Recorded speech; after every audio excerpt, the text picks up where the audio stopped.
진짜 음성 사용자들에게는 소위 말해 정말 재앙과도 같은 그런 질병이기 때문에 결국은 생기고 나서 뭐 소 잃고 외양간 고치는 것보다는. 네, 안녕하세요. 싱글닥터 목시영입니다. 제가 요새 맨날 이거 하다 보니까 편집하는 거 보고 저희 와이프가 예, 안녕하세요. 싱글닥터 못생겼답니다. 뭐 이렇게 하고 지나가던데.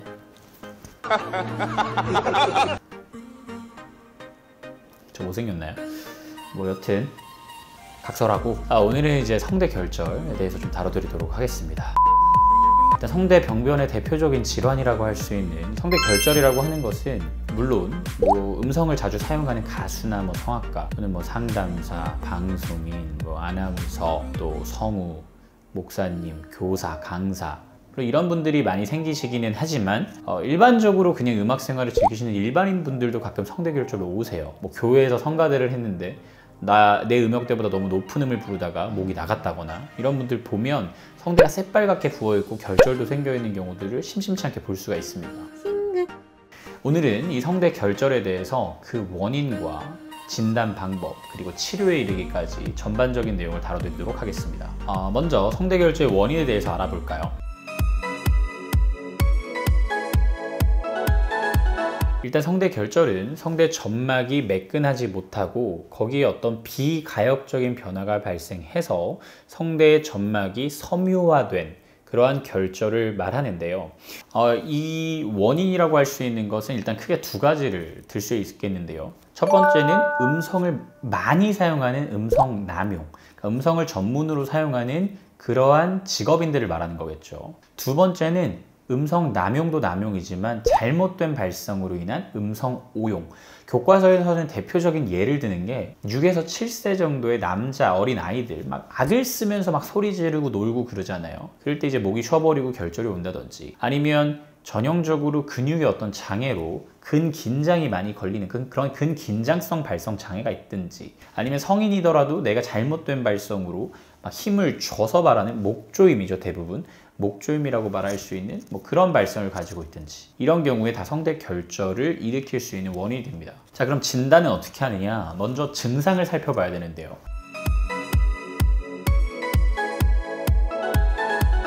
성대 결절인지 아닌지를 일단 내가 귀로 듣고 판단할 수 있는 방법은 증상입니다. 첫 번째는 쉰 목소리고요. 두 번째는 고음역대에서의 갈라짐, 그리고 마지막으로는 이중음성이라는 다이플로포니아라고도 말하는 건데요. 성대의 결절이기 때문에 저음역대와 고음역대가 막 섞여서 소리가 나는 이중음성까지 있습니다. 내가 이러한 증상이 있을 때 가까운 이비인후과 병원을 가셔서 전문적인 이 내시경 장비를 통해서 성대 결절의 유무를 확인하게 되면 이제 확진할 수 있게 되는 것이죠. 자, 그러면 성대 결절이 진단됐을 때 우린 이걸 어떻게 치료할 수 있을까요?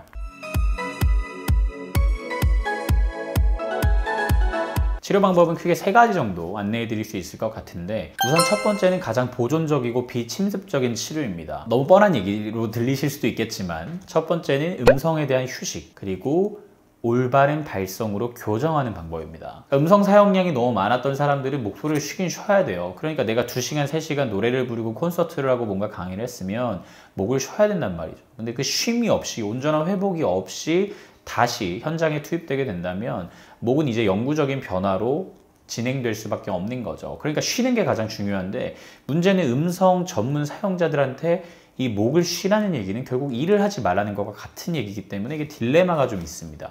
그리고 혹시 이제 본인이 잘못된 발성 습관, 나도 모르게 목이 막 조여지고 힘이 들어간다든지 내가 혹시 근긴장성 발성 장애가 있는 것은 아닌지 뭐 이러한 나의 발성 습관으로 인해서 생긴 결절이라면 그 원인을 완전히 교정을 해줘야 다시 재발하지 않는 것이지 단순히 결절만 잠깐 치료한다고 해서 그 습관 자체가 교정되지 않으면 지속적으로 계속 목소리의 문제에 노출될 수 있기 때문에 교정 치료를 일정 기간 유지를 해야 되는 것이죠.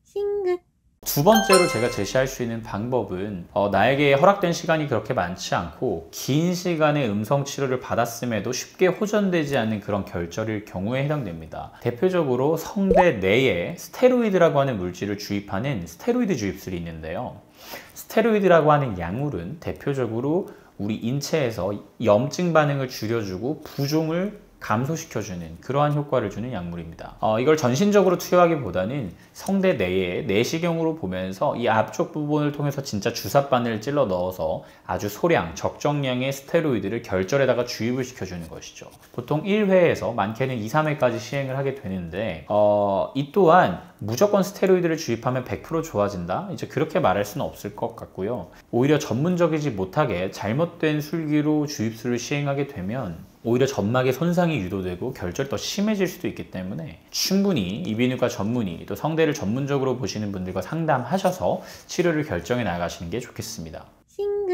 마지막 세 번째로 권유드릴 수 있는 방법은 결국은 최종적으로는 성대 수술이라는 것도 하나의 옵션은 될 수 있어요. 그러나 이거는 최종적인 선택지가 되어야 된다는 데에는 저는 이견이 없다고 생각합니다. 결국은 뭐 앞에서 말씀드린 목을 휴식하고 발성을 교정하고 또 스테로이드 주입술까지 했지만 오랜 시간 동안 해결되지 않는 결절일 경우에는 궁극적으로는 이제 전신 마취를 걸고 현미경으로 들여다보면서 그 병변을 제거해주는 그런 수술을 선택할 수 있겠는데 아무리 수술을 깨끗하게 한다고 하더라도 주변에 있는 정상 성대 조직까지 함께 절제될 수밖에 없기 때문에 수술 후에 음성이 어느 정도 회복은 되겠지만 100% 본인이 만족할 수 있는 예전에 그 아름답고 고운 목소리로 돌아갈 수 있을지는 미지수입니다. 그렇기 때문에 수술을 결정하는 것도 좀 신중하게 전문가들과 상의해서 진행하시기를 바라겠습니다. 와우!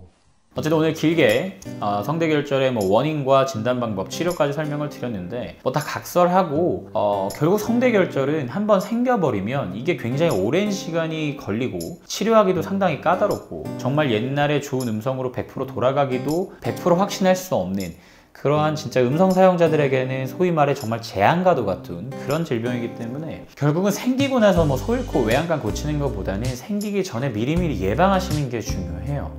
그래서 예방할 수 있는 가장 좋은 방식은 음성을 어느 정도 사용하고 나셨으면 반드시 휴식기를 가질 것, 그리고 물을 많이 드시면서 충분한 수분을 공급해 주실 것, 이게 가장 중요하겠습니다. 축구 선수들도요 90분 정도 풀타임 경기를 소화하고 나면 그 다음날 바로 경기를 뛸 수 없고 최소한 2, 3일, 3, 4일 정도는 휴식기와 재활을 거쳐야만 다시 전력으로 경기에 임할 수 있다고 하잖아요. 우리 음성도 마찬가지입니다. 우리의 한 번 주어진 이 성대를 곱게 아름답게 잘 유지할 수 있는 건 그만큼 휴식 시간을 이 성대에도 부여해야 한다는 것이죠. 우리 이렇게 성대를 잘 관리하셔서 성대 결절 없이 건강한 음성 생활 하실 수 있기를 간절히 바라면서 저는 그럼 다음 시간에 더욱더 유익한 내용으로 찾아뵙도록 하겠습니다. 감사합니다.